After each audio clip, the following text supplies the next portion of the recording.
चलिए आज पढ़ेंगे हम लोग ग्रामर। ठीक है, क्या पढ़ेंगे? ग्रामर। ग्रामर हिंदी में कहते हैं व्याकरण। व्याकरण, ठीक है। अब ग्रामर किसे कहते हैं? ग्रामर का परिभाषा क्या होती है, या ग्रामर का डेफिनेशन क्या होता है? जब हम किसी भी भाषा में, ठीक है, किसी भी लैंग्वेज में, इन एनी लैंग्वेज, किसी भी भाषा में, ठीक है, ठीक ठीक लिखना, ठीक ठीक बोलना, ठीक ठीक पढ़ना आ जाए, उसे हम ग्रामर करते हैं।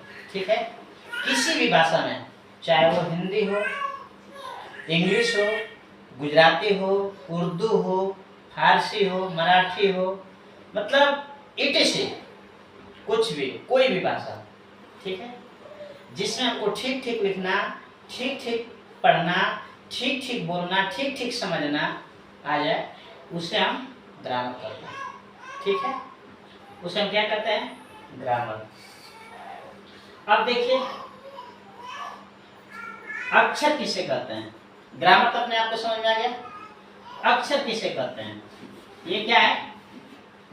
अक्षर। ठीक है, अक्षर किसे कहते हैं? भाषा की सबसे छोटी इकाई को अक्षर कहते हैं। किसी भी भाषा की सबसे छोटी इकाई को अक्षर कहते हैं। जैसे देखिए, अब हम इंग्लिश की भाषा को अगर शुरू करते हैं, अर्थात हिंदी की भाषा को अगर शुरू करते हैं, ठीक है, तो सबसे पहले अ से शुरू करते हैं। ठीक है, अ, आ, छोटी, बड़ी, छोटाऊ, बड़ाऊ, री, ए, डाट डाट डाट डाट, क, ख, डाट डाट डाट, अज्ञा। ठीक है, देखिए ये पूरी भाषा है। ठीक है, अ से री तक, अ से अह तक। ठीक है, देखिए ध्यान देते जाइएगा। ठीक है, अ से अह तक को स्वर करते हैं। क्या कहते हैं? स्वर। अ से अ तक को स्वर कहते हैं, और ग से आज्ञा तक को व्यंजक कहते हैं। क्या कहते हैं? व्यंजक। व्यंजक कहते हैं। ठीक है, चलिए ये तो ठीक है, ये सब अक्षर है। ये सब क्या है? अक्षर है। ठीक है, अक्षर किसे कहते हैं? अगर कोई स्वर पूछ दे तो अ से अ तक को स्वर कहते हैं। ठीक है, और व्यंजक किसे कहते हैं? हिंदी में क से ज्ञ तक को व्यंजक कहते हैं। ठीक है, व्यंजक कहते हैं। और अक्षर किसे कहते हैं? किसी भी भाषा, ठीक है, किसी भी भाषा की वह सबसे छोटी इकाई, ठीक है, किसी भी भाषा की सबसे छोटी इकाई को अक्षर कहते हैं। ठीक है, ये भी समझ में आ गया। अब इंग्लिश में क्या होता है? उसी तरह जैसे यही तो हिंदी का हुआ। ठीक है, अब इंग्लिश का देख लेते हैं। अक्षर, लेटर। ठीक है, जब हम शुरू करते हैं, ठीक है, तो A B C dot dot dot J, ये तो अक्षर हुआ। लेकिन वावेल कितने होते हैं इसके? Wavell A, E, I, O, you, इसके स्वर होते हैं, वावेल होते हैं ए, ई, आई, ओ, यू। और व्यंजक, ठीक है, कॉन्सोनेंट। ठीक है, कॉन्सोनेंट कितने होते हैं? ए ई आई ओ यू को छोड़कर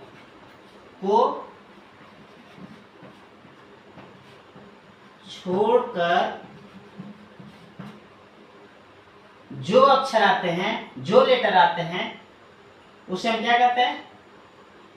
कॉन्सोनेंट कहते हैं। उसे हम कॉन्सोनेंट कहते हैं। देखिए, ये तो समझ में आ गया। अक्षर किसे कहते हैं? किसी भी भाषा को, कोई भी भाषा जब शुरू करते हैं, कोई भी भाषा, ठीक है। अब उर्दू का इसी तरह से उर्दू का हो जाएगा, गुजराती का हो जाएगा, फारसी का हो जाएगा, ठीक है। मतलब जितनी भाषाएं, विश्व की जितनी भाषाएं, अपने अपने भाषा का जो स्टार्ट से होता है, ठीक है, जो पहली अक्षर होती है उसे हम, जो किसी भी भाषा का जिस पहली अक्षर से जो शुरुआत होती है उसे हम क्या कहते हैं? अक्षर कहते हैं, ठीक है। अब चलिए, ठीक है, अब शब्द किसे कहते हैं? देखिए, गौर से ध्यान देते जाइएगा, ठीक है। अब शब्द किसे कहते हैं?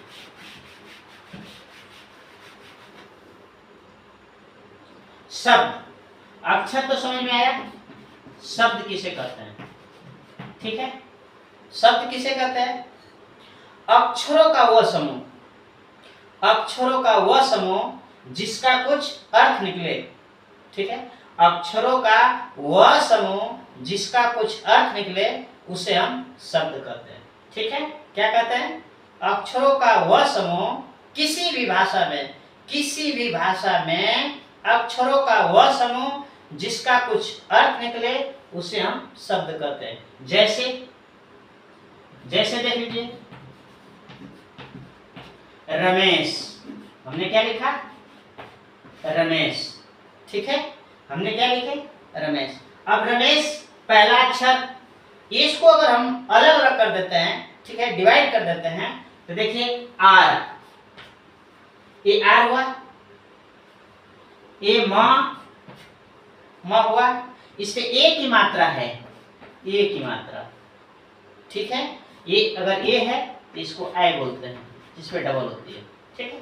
इसमें एक ही अगर मात्रा होती है, एक ही मात्रा, ए अलग लिख दिए, स अलग लिख दिए, देखिए सब अलग अलग हो गए तो अक्षर हो गया।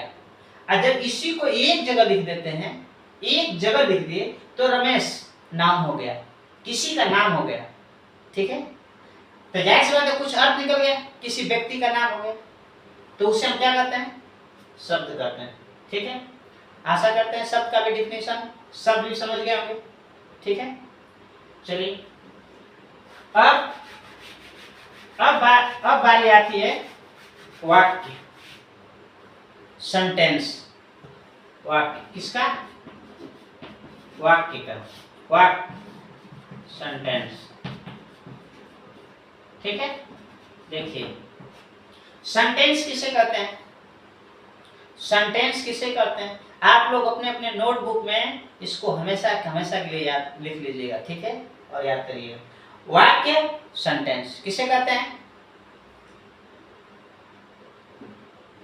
शब्दों का वह समूह, ठीक है, शब्दों का वह समूह जिसका कुछ अर्थ निकले, शब्दों का वह समूह जिसका कुछ अर्थ निकले उसे वाक्य कहते हैं, ठीक है। किसी भी भाषा में, ध्यान दीजिए, किसी भी भाषा में शब्दों का वह समूह जिसका कुछ अर्थ निकले उसे हम वाक्य कहते हैं। जैसे देखिए, रमेश, मैं केवल रमेश लिख रहा हूं, लेकिन आप कुछ भी नाम दे सकते हैं, रमेश, महेश, उपेंद्र, भूपेंद्र, गौरव, कुछ भी टीसी, कुछ भी नाम दे सकते हैं, इत्यादि, ठीक है। रमेश घर जा रहा है, क्या है? रमेश घर जा रहा है। अब देखिए इसमें कितना है? रमेश एक शब्द, घर दो शब्द, जा तीन शब्द, रहा चार शब्द और है पांच शब्द, मतलब 5 शब्द को मिला के एक सेंटेंस बना, ठीक है। एक जंगल में, हमने लिख दिया एक जंगल में एक व्यक्ति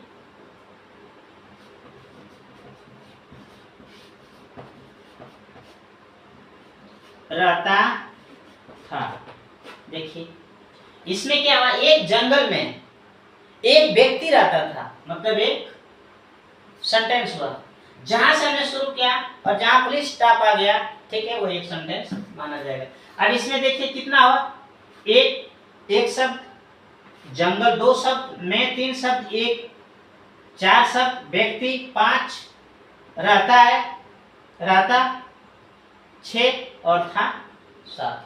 इस वाक्य में 7 शब्द हैं, ठीक है। इसका मतलब है कि एक व्यक्ति है जो एक जंगल में रहता है। कुछ अर्थ निकल रहा है, ठीक है, कुछ अर्थ निकल रहा है, ठीक है।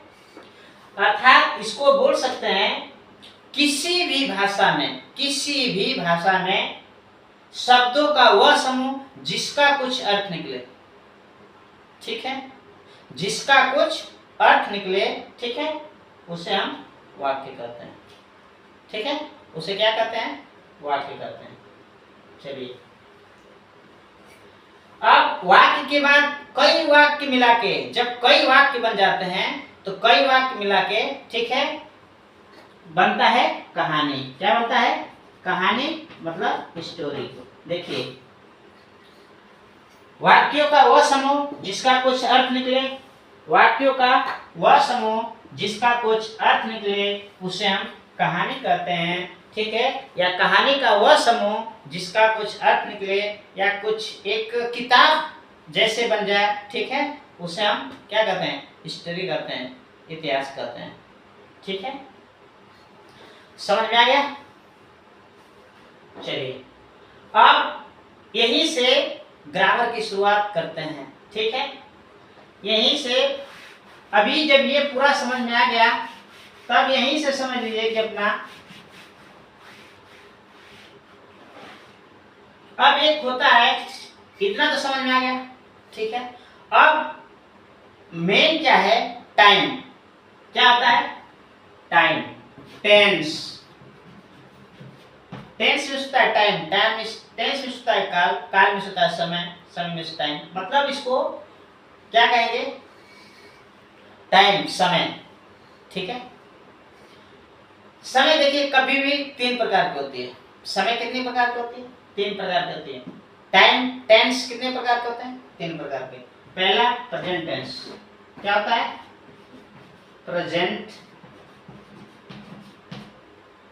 टेंस। दूसरा पास्ट टेंस, और तीसरा होता है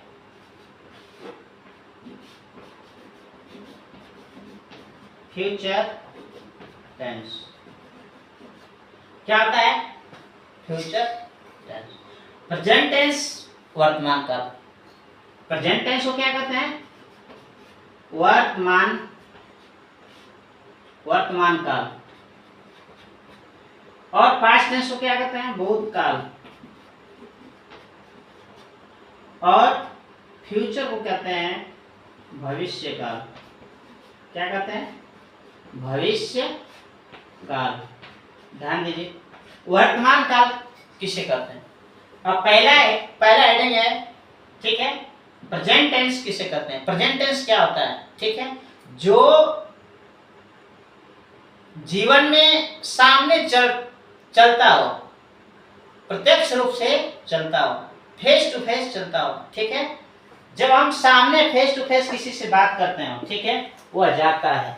जिस वाक्य, प्रेजेंट टेंस का मतलब जिस वाक्य के अंत में है, हैं, हूं, ठीक है, इसकी पहचान होती है, या प्रेजेंट टेंस की पहचान होती है, ठीक है, जिस वाक्य के अंत में, ठीक है। इसको कैसे हम समझ जाएंगे कि ये प्रेजेंट टेंस है, तो जिस वाक्य के अंत में, ठीक है, जिस वाक्य के अंत में है, ठीक है, अंत में जिस वाक्य मतलब मैंने बताया था कि रमेश घर जाता है, तो है जो आया वो लास्ट हुआ, है जो लास्ट हुआ।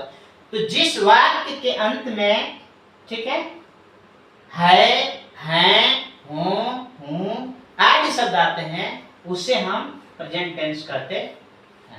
उसे हम क्या कहते हैं? प्रेजेंट टेंस कहते हैं। ठीक है। पास्ट टेंस किसे कहते हैं?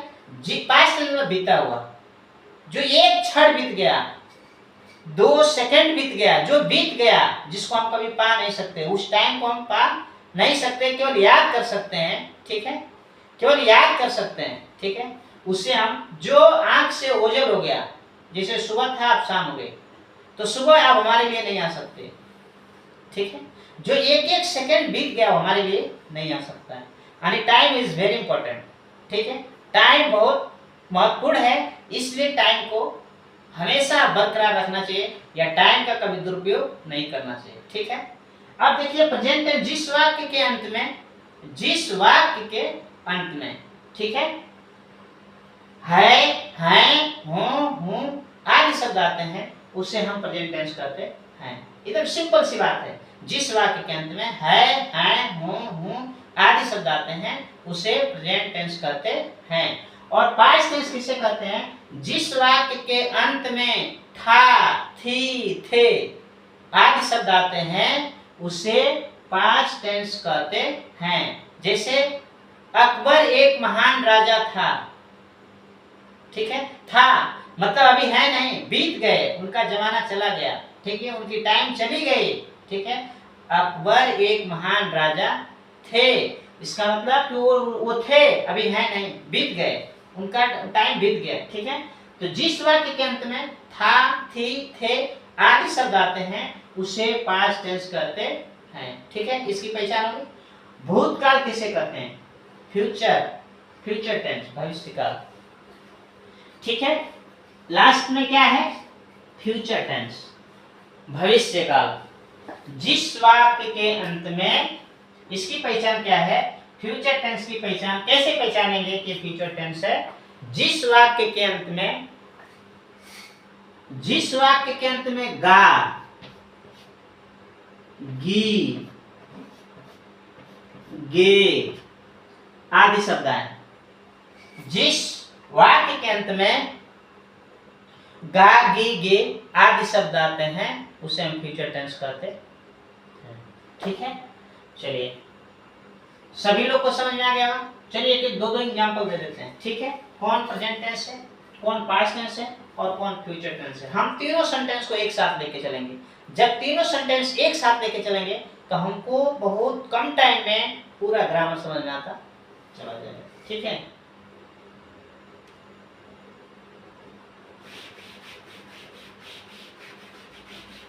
देखिए तीनों का एग्जांपल देखिए।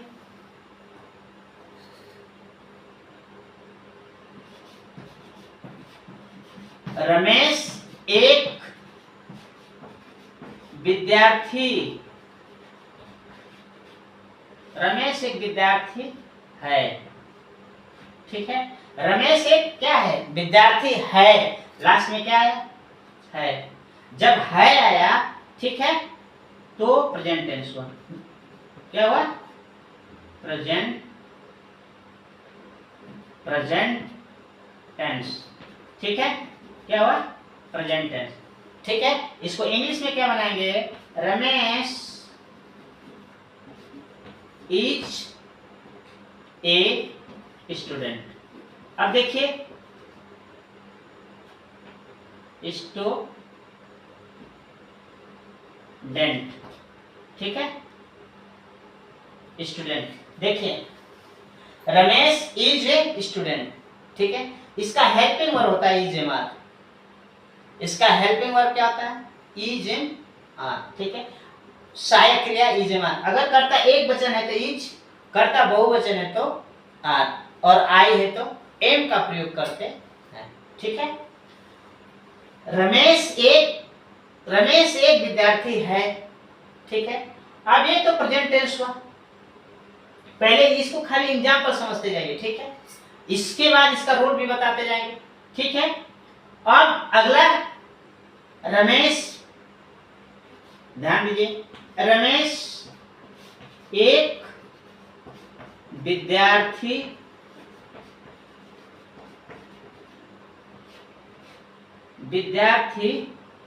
था।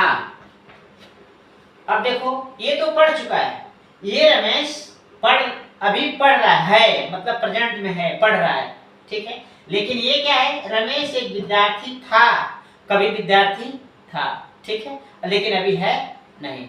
अभी इसका विद्यार्थी का जीवन जो है, लाइफ खत्म हो चुकी है, ठीक है। मतलब रमेश एक विद्यार्थी था, कभी रहता था, ठीक है, कभी पढ़ा होगा या कभी पढ़ता था, ठीक है। रमेश एक विद्यार्थी था, ठीक है, मतलब किसी टाइम वो पढ़ा होगा, किसी टाइम पढ़ के छोड़ दिया, ठीक है, किसी टाइम पढ़ के छोड़ दिया, ठीक है। अब ये छोड़ा हुआ था, जिस वाक्य के अंत में, जिस वाक्य के अंत में था, थी, थे आदि शब्द आते हैं, उसे हम क्या कहते हैं, पास्ट टेंस कहते हैं। उसे क्या कहते हैं, ये क्या हुआ, पास्ट टेंस, ठीक है, क्या हुआ, पास्ट टेंस। जो रूल है वो बाद में बताएंगे, लेकिन ये पहले समझते जाइए, ये पूरा बताएंगे, ठीक है, एक एक चीज बताएंगे, ठीक है, लेकिन पहले जो चीज है उसको समझते हैं, पास्ट टेंस, ठीक है। ये क्या है, पास्ट टेंस। रमेश एक विद्यार्थी था, ठीक है, उसका टाइम बीत चुका है, ठीक है, अभी है नहीं, रमेश विद्यार्थी है नहीं, मतलब कभी था, कभी था, इसलिए पास्ट टेंस हुआ, ठीक है। इसकी सहायक क्रिया होती है वाज वेयर, कर्ता एक वचन के साथ वाज और कर्ता बहुवचन के साथ वेयर का प्रयोग करते हैं। जैसे देखिए,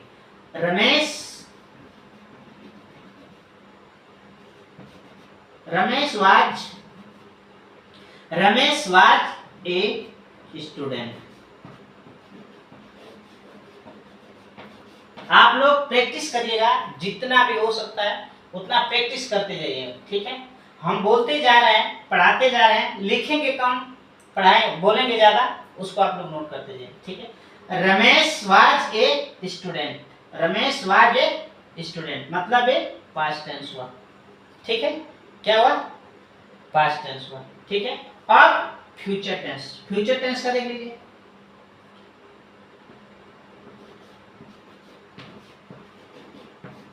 रमेश एक अच्छा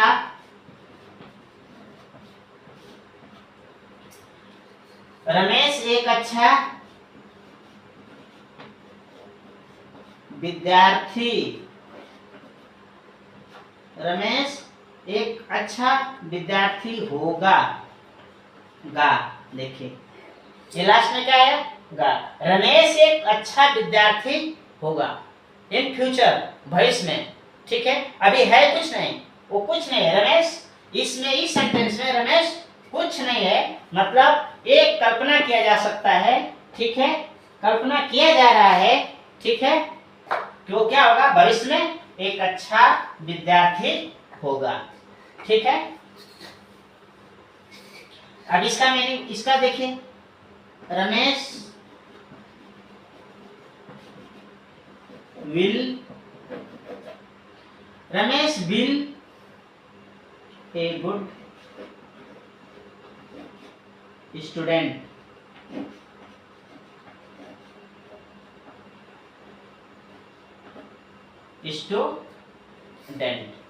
ठीक है। टेंस समझ में आ गया,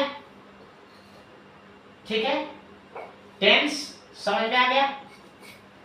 आप लोग इसको थोड़ा लंबा हो रहा है, लेकिन बार बार ध्यान दीजिएगा, ठीक है, और हमेशा हमेशा के लिए इसको याद कर लीजिए। अब टेंस के बारे में समझ में आया, सेंटेंस के बारे में समझाते हैं। सेंटेंस वाक्य, वाक्य के बारे में तो मैंने बताया था कि वाक्य किसे कहते हैं, ठीक है, या वाक्य का डिफिनेशन बताएं, परिभाषा बताएं। लेकिन वाक्य कितने प्रकार के होते हैं पूरे वर्ल्ड में, इन ऑल वर्ल्ड, ठीक है, कितने प्रकार के होते हैं, सेंटेंस 4 प्रकार के होते हैं। पहला सिंपल सेंटेंस, सिंपल सेंटेंस, क्या होता है? Simple sentence. दूसरा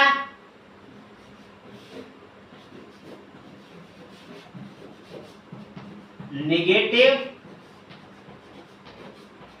सेंटेंस। तीसरा इंट्रोगेटिव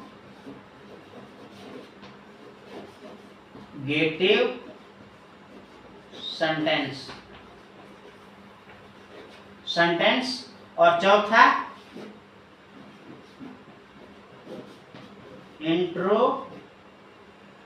इसको लिख लीजिए ऊपर को, ठीक है?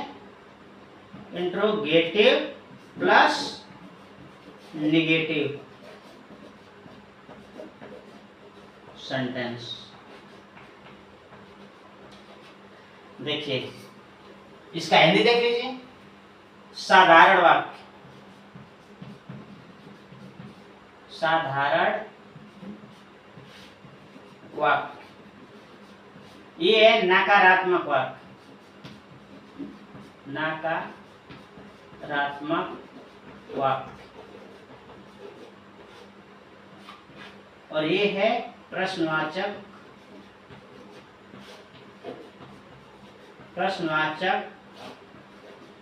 वाक्य। और ये है प्रश्नवाचक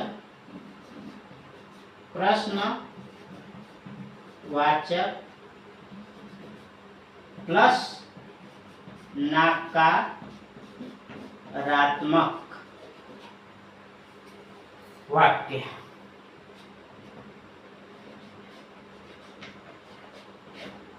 सेंटेंस 4 प्रकार के होते हैं। सेंटेंस कितने प्रकार के होते हैं? 4 प्रकार के होते हैं, ठीक है? अब सिंपल सेंटेंस एग्जांपल देख लीजिए। सिंपल सेंटेंस एकदम सिंपल हो, ये भी बताते जा रहा हूं, ठीक है? सिंपल सेंटेंस वाक्य में बनाते जा रहा हूं, ठीक है? एग्जांपल देते जा रहा हूं। सिंपल सेंटेंस वो होता है जिसमें सिंपल हो, नेगेटिव का प्रयोग ना हो, इंट्रोगेटिव का प्रयोग ना हो, इंट्रोगेटिव प्लस नेगेटिव का प्रयोग ना हो, ठीक है? जैसे रमेश जाता है, ठीक है? रमेश एक विद्यार्थी है, ठीक है? क्या है? रमेश एक विद्यार्थी है, ठीक है? सिंपल सेंटेंस हो गया। रमेश एक विद्यार्थी है, ये सिंपल सेंटेंस हो गया। और नेगेटिव सेंटेंस रमेश एक विद्यार्थी नहीं है, जिसमें नकारात्मक हो, जिसमें नहीं का भाव आए या जिसमें नहीं का प्रयोग किया जाए, जिस सेंटेंस में नहीं का प्रयोग किया जाए उसे हम क्या करते हैं? नेगेटिव सेंटेंस करते हैं। जैसे रमेश एक विद्यार्थी नहीं है, पहले वाले में था रमेश एक विद्यार्थी है, और दूसरे में आ गया कि रमेश एक विद्यार्थी नहीं है, मतलब नहीं का प्रयोग हो गया, मतलब नेगेटिव हो गया। ये नेगेटिव सेंटेंस हो गया, ठीक है? और इंट्रोगेटिव जिसमें प्रश्न पूछा जाए, क्या रमेश एक विद्यार्थी है? रमेश एक विद्यार्थी क्यों है? रमेश एक विद्यार्थी कहाँ है? रमेश विद्यार्थी कहाँ है, ठीक है? मतलब जिसमें प्रश्न पूछा जाए, क्वेश्चन पूछा जाए, जिस वाक्य में क्वेश्चन पूछा जाए, ठीक है, प्रश्न पूछा जाए, ठीक है, उसे हम इंट्रोगेटिव सेंटेंस करते हैं। जैसे तुम कहाँ जा रहे हो, उसको जवाब देना पड़ेगा। मैं कहीं नहीं जा रहा हूँ, मैं आगरा जा रहा हूँ, मैं दिल्ली जा रहा हूँ, मैं जौनपुर जा रहा हूँ, मैं अमेरिका जा रहा हूँ, मैं इंग्लैंड जा रहा हूँ, ठीक है, मैं सऊदी अरब जा रहा हूँ, etc कुछ भी, ठीक है? तो ये सीधा सा बात है कि तुम कहाँ जा रहे हो, ठीक है? मैं क्या खा रहा हूँ, ठीक है? यह मैं क्या खा रहा हूँ, इसका मतलब जिसमें प्रश्न पूछा जाए, ठीक है, उसे इंट्रोगेटिव सेंटेंस कहते हैं। जिसमें दोनों हो, चौथा देखिए इंट्रोगेटिव प्लस नेगेटिव। तुम खाना क्यों नहीं खा रहे हो, प्रश्न भी पूछा जा रहा है, ठीक है? क्यों? तुम खाना क्यों नहीं खा रहे हो, मतलब नहीं भी हुआ और क्यों भी हुआ। तुम खाना क्यों नहीं खा रहे हो, मतलब प्रश्न पूछा जा रहा है और उसमें नहीं का भी प्रयोग किया जा रहा है, ठीक है? इसलिए नहीं के साथ प्रश्न पूछा जाए, ठीक है। जिस वाक्य में नहीं के साथ प्रश्न पूछा जाए उसे इंट्रोगेटिव प्लस नेगेटिव सेंटेंस कहते हैं। जैसे तुम, देखिए, तुम स्कूल क्यों नहीं जा रहे हो? तुम स्कूल क्यों नहीं जा रहे हो? तुम स्कूल क्यों नहीं जा रहे हो? इसका मतलब सीधा सा हो गया कि तुम स्कूल क्यों नहीं जा रहे हो, क्या कारण है कि तुम स्कूल नहीं जा रहे हो। मतलब हम प्रश्न पूछ रहे हैं, बीमार हो, ठीक है, कि कोई काम है, कोई वजह है, क्या रीजन है कि तुम स्कूल नहीं जा रहे हो। इसमें प्रश्न पूछा जा रहा है। इसमें क्या पूछा जा रहा है? प्रश्नवाचक चिन्ह होता है, ठीक है। इसमें प्रश्नवाचक सिंबल होता है, ठीक है। तुम स्कूल क्यों नहीं जा रहे हो, इसका इंग्लिश होगा क्यों का सबसे पहले लिखा जाता है वाई। क्या होगा? Why are you not going to school. देखिए, अभी तो हमने आप लोग को सेंटेंस की पहचान बताया, ठीक है। और इसके बारे में जो इसका रूल होगा, ठीक है, नेक्स्ट अगले वीडियो में बताएंगे, ठीक है। आशा करते हैं आप सभी लोग समझे होंगे, ठीक है। और इसको हमेशा के लिए नोट करके रखिए, ठीक है, याद करके रखिए, हमेशा काम आएगा।